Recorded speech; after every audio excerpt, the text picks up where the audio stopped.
Hi అండి. రసం powder, bisi bele bath powder, sambar powder వీటన్నిటికి కావాల్సిన ఇంగ్రీడియంట్స్ ఒకటేసారి వేయించుకొని ఈజీగా ఎలా ప్రిపేర్ చేసుకోవాలో చూపిస్తాను. ఫస్ట్ అయితే 3 గ్లాసెస్ ధనియాలు తీసుకున్నానండి. దోరగా వేయించుకొని ప్లేట్లో సెపరేట్‌గా పెట్టుకుంటూ ఉన్నాను. గ్లాస్ కొలతతో చెప్తూ ఉన్నాను నేను. 1 గ్లాసు 1/4 గ్లాస్ శనగపప్పు కూడా తీసుకొని దోరగా వేయించుకొని పెట్టుకోవాలి.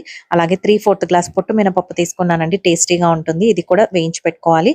అలాగే 1 గ్లాసు కందిపప్పు కూడా దోరగా వేయించుకొని పెట్టుకోవాలి. ఇలాగ వేయించుకున్న తర్వాత జీలకర్ర కూడా 3/4 గ్లాస్ తీసుకున్నాను. దోరగా వేయించుకోవాలి.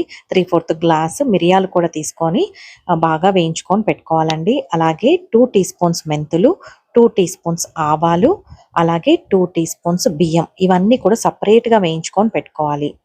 ఇవన్నీ కూడా దోరగా వేగాలండి. ఆ తర్వాత 2 టీ స్పూన్స్ తెల్ల నువ్వులు, 2 టీ స్పూన్స్ గసగసాలు, 3 టీ స్పూన్స్ ఎండు కొబ్బరి ఇవన్నీ కూడా దోరగా వేయించుకొని పెట్టుకోవాలి. ఆ తర్వాత 1 కప్పు కరివేపాకు బాగా డ్రై అయ్యేంత వరకు వేయించుకోవాలి. కారం మీకు తగినంత ఎండుమిరపకాయలు తీసుకొని బాగా వేయించి పెట్టుకోవాలండి. నిమ్మపండు సైజ్ అంతా చింతపండు, 2 దాల్చిన చెక్క, 4 లవంగాలు, 1 స్టోన్ ఫ్లవర్ ఇవన్నీ కూడా దోరగా వేయించుకొని పెట్టుకోవాలి. ఇవన్నీ చల్లారిన తర్వాత ఒక మిక్సీ జార్‌లో 2 గ్లాసెస్ ధనియాలు తీసుకున్నానండి.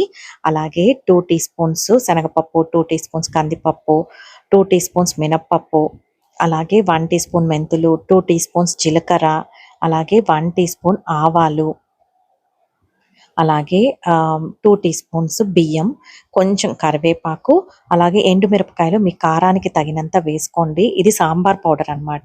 కొంచెం సాల్ట్ వేస్తే ప్రిజర్వేటివ్ లాగా ఉంటుంది. మిరియాలు కూడా 1 టీ స్పూన్ వేసుకోండి. ఇలా వేసుకొని బాగా మెత్తగా గ్రైండ్ చేసుకొని ఒక జార్‌లో పెట్టేసుకోండి.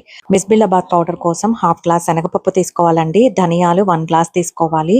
1 టీ స్పూన్ మినపప్పు, 1 టీ స్పూన్ జీలకర్ర, 1/2 టీ స్పూన్ మెంతులు, 1/2 టీ స్పూన్ మిరియాలు, అలాగే నువ్వులు గసగసాలు వేయించుకున్నాం కదా, 1/2 టీ స్పూన్ ఆవాలు, కొంచెం కరివేపాకు, ఎండుమిరపకాయలు, 2 టీ స్పూన్స్ కందిపప్పు ఇవన్నీ వేసుకోవాలి. దాల్చిన చెక్క, లవంగాలు కూడా వేసుకొని మెత్తగా గ్రైండ్ చేసుకోవాలండి. బిస్బిల్లాబాద్ పౌడర్ రెడీ అయిపోయినట్టే. రసం పొడి కోసము 1/2 గ్లాస్ కందిపప్పు, 1 గ్లాస్ ధనియాలు, 1/2 గ్లాస్ మిరియాలు, 1/2 గ్లాస్ జీలకర్ర, అలాగే 1/2 గ్లాస్ శనగపప్పు అండి. అలాగే 1 టీ స్పూన్ మెంతులు, కొంచెం స్టోన్ ఫ్లవర్, అలాగే కరివేపాకు ఎక్కువగా వేసుకోవాలి. ఎండుమిరపకాయలు కొంచెంగా వేసుకోవాలి. సాల్ట్, చింతపండు ఆల్రెడీ వేయించి పెట్టుకున్నాం కదా అది, ఇవన్నీ వేసుకొని బాగా మెత్తగా గ్రైండ్ చేసుకోవాలండి. రసం పొడి కూడా రెడీ అయిపోయినట్టే.